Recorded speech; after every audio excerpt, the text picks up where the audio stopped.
Hi പ്രിയമുള്ള സുഹൃത്തുക്കളെ, നമ്മുടെ പഹൽഗാം ഭീകരാക്രമണത്തിലെ മരണപ്പെട്ടത് നമ്മുടെ രാജ്യത്തിൻ്റെ പൗരന്മാരാണല്ലോ. 29ഓളം സാധാരണക്കാരായ ആളുകൾ ഒരു തെറ്റും ചെയ്യാതെ കൊല ചെയ്യപ്പെട്ടിട്ട് നമ്മുടെ ഹലാലേട്ടൻ എന്തെങ്കിലും പറഞ്ഞ് നിങ്ങൾ ആരെങ്കിലും എവിടെയെങ്കിലും കേട്ടിരുന്നോ? ഹലാലേട്ടൻ ആശുപത്രിയിലാണെന്നോ, ഹലാലേട്ടന് സുഖമില്ലെന്നോ, ഹലാലേട്ടൻ ഗാസയിൽ നിന്നും മടങ്ങി വന്നിട്ടില്ലെന്നോ, റാഫയിൽ അവിടുത്തെ പൗരത്വവുമൊക്കെ ആയിട്ട് ജീവിക്കുവാണെന്നോ, അതോ ആനക്കൊമ്പോ, ആനയുടെ നഖമോ, പുലിപ്പല്ലോ, അങ്ങനെയൊക്കെ പല രൂപത്തിലുമുള്ള വാർത്തകൾ കേൾക്കുന്നത് കൊണ്ട് ചോദിക്കുകയാണ്. ഗുരുതരാവസ്ഥയിൽ ഹലാൽ കാക്ക ആശുപത്രിയിലാണ്. അതുകൊണ്ടാണ് പഹൽഗാം ഭീകരാക്രമണത്തില് വേട്ടക്കാരുടെ വീടുകളിലേക്ക് പോകാത്തത് എന്നൊക്കെ കേൾക്കുന്നുണ്ട്. അറിയില്ല. ഇപ്പോൾ സിപ്ലൈൻ ഓപ്പറേറ്റർക്ക് എന്താണെങ്കിലും പോയി കണ്ടൊരു 50,000 രൂപ കൊടുക്കുമായിരിക്കും. പിന്നെയുള്ളത് ആദിലാണ്. ഭീകരന്മാരിൽ ഒരാളായിരുന്നു. തോക്ക് പിടിച്ചു വാങ്ങാൻ ശ്രമിക്കുന്നതിനിടയിൽ വെടിയേറ്റു തീർന്നതാണ്. ഇനിയിപ്പോൾ അതുകൊണ്ടാണോ ഹലാലേട്ടൻ പോകാത്തതെന്നറിയില്ല. നോക്കാം. കശ്മീർ ആക്രമണത്തിന് ശേഷം മോഹൻലാലിന്റെ അവസ്ഥ അതീവ ഗുരുതരാവസ്ഥയിൽ എന്നാണ് പറയുന്നത്. എന്താണ് തന്നെ കണക്ക് പറഞ്ഞാൽ തന്നെ ഉദ്ദേശിച്ചത് നമ്മുടെ മോഹൻലാല് ഫേസ്ബുക്കിൽ ഇട്ട പോസ്റ്റിനെ കുറിച്ചാണ് അല്ലേ? ഞാനിപ്പോ ആ പോസ്റ്റ് എടുത്തിട്ട് നോക്കി കേട്ടോ. 24 മണിക്കൂർ കഴിഞ്ഞു, ഒരു ദിവസം കഴിഞ്ഞപ്പോഴത്തേക്ക് 19,000 പേരാണ് അത് ലൈക്ക് ചെയ്തത്. വെറും 19,000 പേർ. മോഹൻലാലിന്റെ ഒരു പോസ്റ്റൊക്കെ വന്നാൽ മില്യൺസ് അടിക്കുന്ന മോഹൻലാലിന് 19,000 ലൈക്സ്, 6,400 കമന്റ്സ്, 458 ഷെയർസ് പോയപ്പോഴാണ് ഈ 19,000 ലൈക്സ് വന്നിരിക്കുന്നത്. അപ്പൊ മോഹൻലാൽ എന്ന് പറയുന്ന നമ്മുടെ മഹാനായ ദ കംപ്ലീറ്റ് ആക്ടറിന്റെ സോഷ്യൽ മീഡിയ ഗ്രിപ്പോല.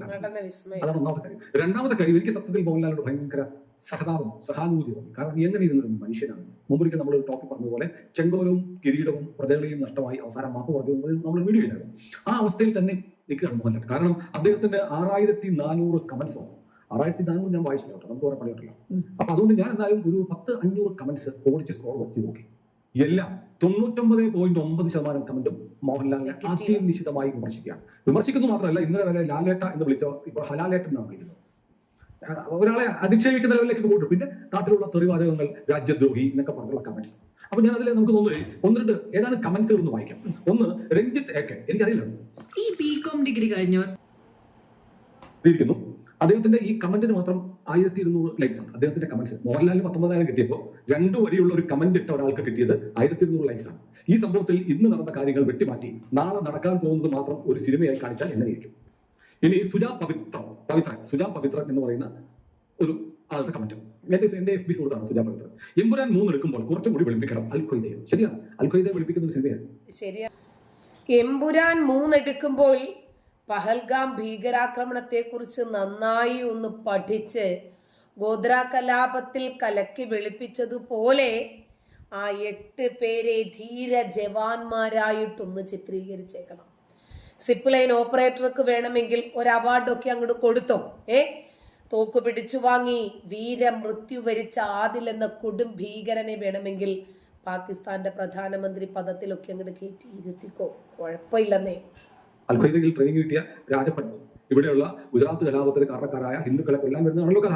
അപ്പോൾ ഇപ്പൊ നമ്മുടെ സഹോദരങ്ങളെ കാശ്മീരിൽ വെടിവെച്ചു വന്നു. അതുകൊണ്ടാണ് സുജാ പവിത്രൻ പറയുന്നത് എമ്പുരാൻ 3 എടുക്കുമ്പോൾ കുറച്ചുകൂടി വെടിപ്പിക്കണം അൽഖ്വയ്ദയെ.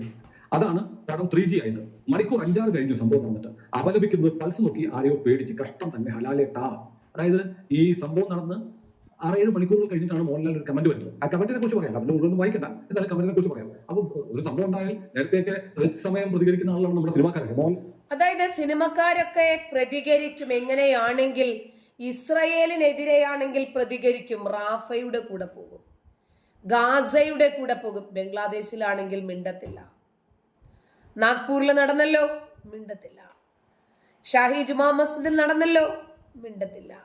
കാരണം എന്താ, അവിടെയൊക്കെ വേട്ടക്കാരായിട്ട് വന്നതാരാ? അതാണ് ഇവിടുത്തെ ഏറ്റവും വലിയ പ്രത്യേകത. അടുത്ത ഒരെണ്ണമാണ് ഹലാലിക്ക, ഹലാലപ്പൻ. സോഷ്യൽ മീഡിയയിലെ തരംഗമാണ്. പേരുകൾ വീഴാനൊന്നും വലിയ താമസമൊന്നുമില്ല. ആ പേര് വളരെ പെട്ടെന്ന് തന്നെ നമുക്ക് അങ്ങോട്ട് ചാർത്തി കിട്ടും, വിഷമിക്കണ്ട. ബോളിവുഡ് സെലിബ്രിറ്റികൾ കാശ്മീരിൽ നടന്ന ഭീകരാക്രമണം സംബന്ധിച്ച് തങ്ങളുടെ സിനിമകളുടെയും മറ്റു പ്രോഗ്രാമുകളും ഒക്കെ മാറ്റിവെക്കുമ്പോൾ കേരളത്തിന്റെ സ്വന്തം ലഫ്റ്റനന്റ് കേണൽ അദ്ദേഹം സ്വന്തം സിനിമ റിലീസ് ചെയ്ത് പ്രൊമോട്ട് ചെയ്യുന്നതിന്റെ തിരക്കിലാണ്. ഇന്ത്യയിലെ ഏറ്റവും വലിയ സൂപ്പർതാരം സൽമാൻ ഖാൻ തന്റെ വരാനിരിക്കുന്ന ഒരു പ്രോഗ്രാം മാറ്റിവെച്ചു. ഇന്ത്യയിലെ തന്നെ ഏറ്റവും വലിയ താരങ്ങളായ ഒരുപാട് താരങ്ങൾ, അവരെല്ലാം ഇന്ത്യയിലെ തന്നെ ഏറ്റവും വലിയ താരങ്ങൾ അടങ്ങുന്ന ഒരു ഷോ ആയിരുന്നു സൽമാൻ ഖാൻ പ്ലാൻ ചെയ്തിരുന്നത്. കാശ്മീരിൽ മരണപ്പെട്ടവരുടെ ദുഃഖത്തിൽ പങ്കുചേർന്ന് അത് അദ്ദേഹം മാറ്റിവെച്ചു. ഏറ്റവും പുതിയ സിനിമയുടെ സ്ക്രീനിങ്ങിന് പോയില്ല. അതിൽ പോകാനുള്ള മനസ്സ് എനിക്ക് തോന്നുന്നില്ല. നമ്മുടെ രാജ്യം ഇത്രയും വലിയ ദുഃഖത്തിൽ കൂടെ കടന്നു പോകുമ്പോൾ അത് സാധിക്കുന്നില്ല എന്നാണ് അദ്ദേഹം പറഞ്ഞത്. ബോളിവുഡിലെ പാട്ടുകാരായ ശ്രേയ ഘോഷാൽ, അർജിത് സിംഗ് തുടങ്ങിയവർ കാശ്മീരിൽ നടന്ന ഭീകരാക്രമണത്തിൽ കൊല്ലപ്പെട്ട ആളുകളുടെ ദുഃഖത്തിൽ പങ്കുചേർന്ന് അവരുടെ പ്രോഗ്രാം ക്യാൻസൽ ചെയ്തു. പ്രോഗ്രാമുകൾക്ക് ടിക്കറ്റ് വാങ്ങിച്ചവർക്ക് മുഴുവൻ പൈസയും തിരികെ കൊടുക്കുമെന്ന് പ്രോഗ്രാം നടത്തിപ്പുകാർ തീരുമാനമെടുക്കുകയും ചെയ്തു. റാപ്പർ എപി ധില്ലൻ തന്റെ ആൽബത്തിന്റെ റിലീസ് മാറ്റിവെച്ചു. ആമിർ ഖാൻ പുതിയ സിനിമയുടെ സ്ക്രീനിംഗ് ചടങ്ങിന് പോയില്ല. പോകാനായിട്ട് അവരൊക്കെ രാജ്യത്തെ സിൻസിയറായി സ്നേഹിക്കുന്നവരാണ്.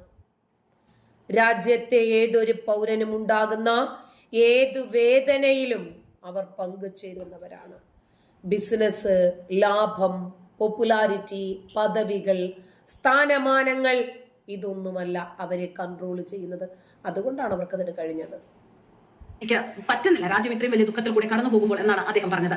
അനിരുദ്ധ് രവിചന്ദ്രൻ എന്ന പാട്ടുകാരൻ നടക്കാനിരിക്കുന്ന പ്രോഗ്രാമിന് വേണ്ടിയുള്ള ബുക്കിംഗ് നിർത്തിവെച്ചു. സുനിൽ ഷെട്ടി നായകനാകുന്ന കേസരി വീർ എന്ന സിനിമ പാകിസ്ഥാനിൽ പ്രദർശിപ്പിക്കില്ല എന്നും അവിടുന്ന് കിട്ടുന്ന പൈസ തങ്ങൾക്ക് വേണ്ട എന്നുമാണ് ആ സിനിമയുടെ നിർമ്മാതാക്കൾ തീരുമാനിച്ചത്. കാശ്മീർ പണ്ടും എന്നും ഇന്ത്യയുടെ ഭാഗമാണ്. ഇന്ത്യ അടുത്ത ഹോളിഡേ കാശ്മീരിലായിരിക്കുമെന്നാണ് ബോളിവുഡിലെ മറ്റൊരു സൂപ്പർ താരം സുനിൽ ഷെട്ടി പറഞ്ഞത്. അനുപം ഖേർ ബോളിവുഡിലെ മറ്റൊരു സൂപ്പർ താരവും അതിശക്തമായ ഭാഷയിലാണ് തന്റെ ഒരു വീഡിയോയിൽ കൂടെ തന്നെ അമർ ഷൗക്കി സുനിൽ ഷെട്ടി ഈ വിഷയത്തിൽ ആദ്യം തന്നെ പ്രതികരണവുമായി വന്നു.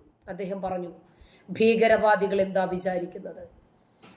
പഹൽഗാം ഒരു വിനോദസഞ്ചാര കേന്ദ്രമാകരുത്. അതിന്റെ വരുമാനമോ അതിന്റെ പേരോ പ്രശസ്തിയോ അതിന്റെ ലാഭമോ ആ നാടിനുണ്ടാകരുത് എന്ന് ആഗ്രഹിക്കുന്നത് കൊണ്ട് നിങ്ങൾ എല്ലാവരും പഹൽഗാം തന്നെ തിരഞ്ഞെടുക്കണം. പറ്റുമെങ്കിൽ ഞാനും ഇനിയും അവിടം സന്ദർശിക്കും. അതുകൊണ്ട് ഒരിക്കലും ഭീകരവാദികളെ ഈ വിഷയത്തിൽ ജയിക്കാൻ അനുവദിക്കരുത്. നമ്മൾ ഇന്ത്യ മഹാരാജ്യത്താണ് ജീവിക്കുന്നത്. നമ്മുടെ രാജ്യത്തെവിടെയും നമുക്ക് നിർഭയം കടന്നു ചെല്ലാൻ സാധിക്കണം, ജീവിക്കാൻ സാധിക്കണം.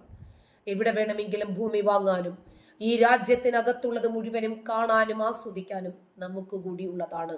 അതുകൊണ്ട് ഭീകരരെ നിങ്ങൾ ഈ വിഷയത്തിൽ വിജയിപ്പിക്കരുത് എന്ന് പറഞ്ഞുകൊണ്ടാണ് സുനിൽ ഷെട്ടി രംഗത്ത് വന്നത്. ഇഷ്യൂ ആളുകളെ അറിയിച്ചത്. ഈ ഭീകരാക്രമണത്തിനെതിരെ അതിശക്തമായ നടപടികൾ വേണമെന്ന് അദ്ദേഹം പ്രധാനമന്ത്രി മോദിയോട് വീഡിയോയിലൂടെ അഭ്യർത്ഥിച്ചു. അമിത് ഷാ മറ്റൊരു നടൻ വളരെ പബ്ലിക്കായി തന്നെ പാകിസ്ഥാനിൽ നടന്മാരെ ഇന്ത്യയിൽ സിനിമയിൽ നിന്നും നിരോധിക്കുന്നതിന് സപ്പോർട്ട് ചെയ്ത് സംസാരിച്ചതിൽ അദ്ദേഹം പറഞ്ഞത് നേഷൻ ഫസ്റ്റ് എന്നാണ്. കേരളം ദുഃഖത്തിലാണ്, ഇന്ത്യ ദുഃഖത്തിലാണ്. ഇത്രയും വലിയൊരു തീവ്രവാദ ആക്രമണം നടത്തി കുറച്ച് ദിവസങ്ങൾ പോലും ആകുന്നതിന് മുൻപ്, മരിച്ചവരുടെ ചിത കത്തിയിരിക്കുന്നതിന് മുൻപ്, മരിച്ചവരുടെ വീടുകൾ സന്ദർശിക്കാതെ ആ കുടുംബങ്ങളുടെ സങ്കടത്തിൽ കൂടെ നിൽക്കുന്നതിന് പകരം സ്വന്തം സിനിമ റിലീസ് ചെയ്ത് പ്രൊമോട്ട് ചെയ്യുന്ന നമ്മുടെ സ്വന്തം ലഫ്റ്റനന്റ് കേണൽ മോഹൻലാൽ, കേരളത്തിന്റെ സ്വന്തം താരരാജാവ്, ഇന്ത്യക്ക് വേണ്ടി പ്രവർത്തിച്ച അഡ്വക്കേറ്റ് ശങ്കരൻ നായർ എന്ന മലയാളി അഭിഭാഷകനെ അവതരിപ്പിക്കുന്ന അക്ഷയ് കുമാർ തന്റെ സിനിമയുടെ സ്ക്രീനിങ്ങിന്റെ സമയത്ത് അതിശക്തമായിട്ടാണ് കാശ്മീരിൽ നടന്ന തീവ്രവാദ ആക്രമണത്തിനെതിരെ പ്രതികരിച്ചത്. ഞാൻ സിനിമയിൽ പറഞ്ഞ അതിശക്തമായ ഒരു ഡയലോഗ് ഉണ്ട്. അതേ ഡയലോഗ്, അതായത് ഈ സിനിമയിലുള്ള സകലമാന ആളുകളും തങ്ങളുടെ പോപ്പുലാരിറ്റികൾ പ്രയോജനപ്പെടുത്തി ഫാൻസിലേക്ക് രാജ്യത്തിന്റെ വികാരം വ്രണപ്പെട്ടതും 29 നിരപരാധികളായ ആളുകളുടെ ജീവൻ നഷ്ടപ്പെട്ടതിന്റെയും പശ്ചാത്തലത്തിൽ അവരുടെ ദുഃഖത്തിൽ പങ്കുചേരണം എന്നുള്ള ഒരു വലിയ ആശയം സമ്മാനിക്കുമ്പോൾ, ആ ഒരു വലിയ സന്ദേശം വിഭാവനം ചെയ്യുമ്പോൾ നമ്മുടെ ഹലാലിക്ക തിരക്കിലാണ്. ഗാസയ്ക്കാണെങ്കിൽ ഒരു കൈ നോക്കാമായിരുന്നു, റാഫയ്ക്കാണെങ്കിൽ 2 കൈയും നോക്കാമായിരുന്നു, ഇസ്രായേലിനെതിരാണെങ്കിൽ 2 കൈയും 2 കാലും സിനിമയും ഒക്കെ ഒഴിവാക്കി എല്ലാത്തിനും റെഡിയാകുമായിരുന്നു. ഞാൻ കാശ്മീരിൽ തീവ്രവാദം ആക്രമണം നടത്തിയ അവരോടും പറയാൻ ആഗ്രഹിക്കുന്നത് എന്ന് അദ്ദേഹം പറഞ്ഞു. ജാലിയൻവാല ബാഗ് കൂട്ടക്കൊലയ്ക്ക് പിന്നിലുള്ള സത്യം പുറത്തു കൊണ്ടുവരാൻ ബ്രിട്ടീഷുകാരോട് പോരാടുന്ന ധീരനായ മലയാളി അഭിഭാഷകന്റെ കഥയാണ് അക്ഷയ് കുമാറിന്റെ പുതിയ സിനിമ. സഭ്യമല്ലാത്ത ഭാഷ ആയതുകൊണ്ട് ഞങ്ങൾ ഡയലോഗ് ഇവിടെ പറയുന്നില്ല. പക്ഷേ തീവ്രവാദികളോടുള്ള ദേഷ്യം അദ്ദേഹം വളരെ ശക്തമായി തന്നെ സോഷ്യൽ മീഡിയയിൽ കൂടിയും അല്ലാതെയും നേരിട്ട് പറഞ്ഞു. തീവ്രവാദ ആക്രമണത്തിൽ കൊല്ലപ്പെട്ട ആളുടെ വീട്ടിൽ സന്ദർശനം നടത്തി ബന്ധുക്കൾക്ക് ആശ്വാസം നൽകിയ വ്യക്തിയാണ് കേന്ദ്രമന്ത്രി സുരേഷ് ഗോപി. അദ്ദേഹം മലയാളത്തിലൊരു സൂപ്പർ താരമാണ്. പക്ഷേ എന്നും ഇന്ത്യയുടെ കൂടെ മലയാളികളുടെ അവരുടെ ദുഃഖത്തിലൊപ്പം ചേർന്ന് നിൽക്കുന്ന സൂപ്പർ താരം. ഇത്രയും വലിയൊരു ദുഃഖത്തിൽ ഇന്ത്യ മുഴുവൻ വേദനിക്കുമ്പോൾ ആക്രമണത്തിൽ മരിച്ചവരുടെ ജീവിതകഥ എന്നതിന് മുൻപ് അവരുടെ ബന്ധുക്കളുടെ കണ്ണുനീർ ഒഴുകുന്ന സമയത്ത് സ്വന്തം സിനിമ റിലീസ് ചെയ്തു, ഉത്സാഹത്തോടെ അത് പ്രൊമോട്ട് ചെയ്യുന്നു, സ്വന്തം ബിസിനസ് അത് മാത്രം നോക്കുന്ന ലഫ്റ്റനന്റ് കേണൽ. ഭീകരാക്രമണത്തിൽ കൊല്ലപ്പെട്ടവരുടെ വീടുകൾ സന്ദർശിക്കാനുള്ള സമയമില്ലാത്ത ഇദ്ദേഹത്തിന് ഈ കേണൽ പദവി ഒഴിവാക്കി കഴിഞ്ഞാൽ ഇത്രയും വലിയ വിമർശനം ഉണ്ടാകില്ലായിരുന്നു. അദ്ദേഹത്തിന് പേര് വേണം, പ്രശസ്തി വേണം, പദവി വേണം. അതിനുള്ള താല്പര്യം കാണിക്കാത്ത ലഫ്റ്റനന്റ് കേണൽ. പക്ഷേ ജമാഅത്തയുടെ ക്ഷണം സ്വീകരിച്ച് ജമാഅത്തയുടെ പ്രോഗ്രാമിന് പോകാനിരിക്കുകയാണ് എന്നുള്ള കാര്യം നമ്മൾ മറക്കരുത്. ഇന്ത്യ ഗവൺമെന്റ് ലഫ്റ്റനന്റ് കേണൽ പദവി നൽകി ആദരിച്ച ഒരാൾക്ക് നമ്മുടെ പ്രധാനമന്ത്രിയുടെ സത്യപ്രതിജ്ഞ ചടങ്ങിന് പോകാൻ സമയമില്ലായിരുന്നു. ലോകം മുഴുവൻ ആദരിക്കുന്ന നമ്മുടെ പ്രധാനമന്ത്രി ക്ഷണിച്ച അദ്ദേഹത്തിന്റെ സത്യപ്രതിജ്ഞ ചടങ്ങിന് പോകാതെ, രാമജന്മഭൂമിയിൽ ക്ഷണം കിട്ടിയിട്ടും പോകാതെ, കാശ്മീരിലെ തീവ്രവാദ ആക്രമണത്തിൽ കൊല്ലപ്പെട്ടവരുടെ വീടുകളിൽ അവരുടെ അവസാന ചടങ്ങുകളിൽ പങ്കെടുക്കാത്ത ആൾക്ക് പക്ഷേ ജമാഅത്തെ പ്രോഗ്രാമിൽ പോകാനുള്ള സമയമുണ്ട്, സൗകര്യമുണ്ട്, അതിനുള്ള താല്പര്യമുണ്ട്. ഒരു കാര്യം നമ്മൾ ഓർക്കേണ്ടത്, അതുകൊണ്ടാണല്ലോ അദ്ദേഹത്തിന് എമ്പുരാൻ എന്ന സിനിമ റിലീസ് ചെയ്യാൻ കഴിഞ്ഞത്.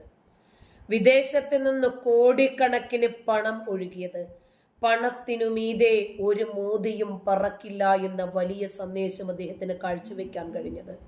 അതെ, മോദിയുടെ ക്ഷണം അദ്ദേഹം സ്വീകരിക്കില്ല, ഒരു ചടങ്ങിനുമുള്ള ക്ഷണം സ്വീകരിക്കില്ല. പക്ഷേ കാക്കാമാരുടെ പണവും വാങ്ങി കയ്യിൽ വെച്ചിട്ട് ഹലാലിക്കായ്ക്ക് ജമാഅത്തിന്റെ പരിപാടിക്ക് വിളിക്കുമ്പോൾ അവിടെ പോയി തൊപ്പിയിട്ടിട്ട് ഇരിക്കാതിരിക്കാൻ പറ്റുമോ?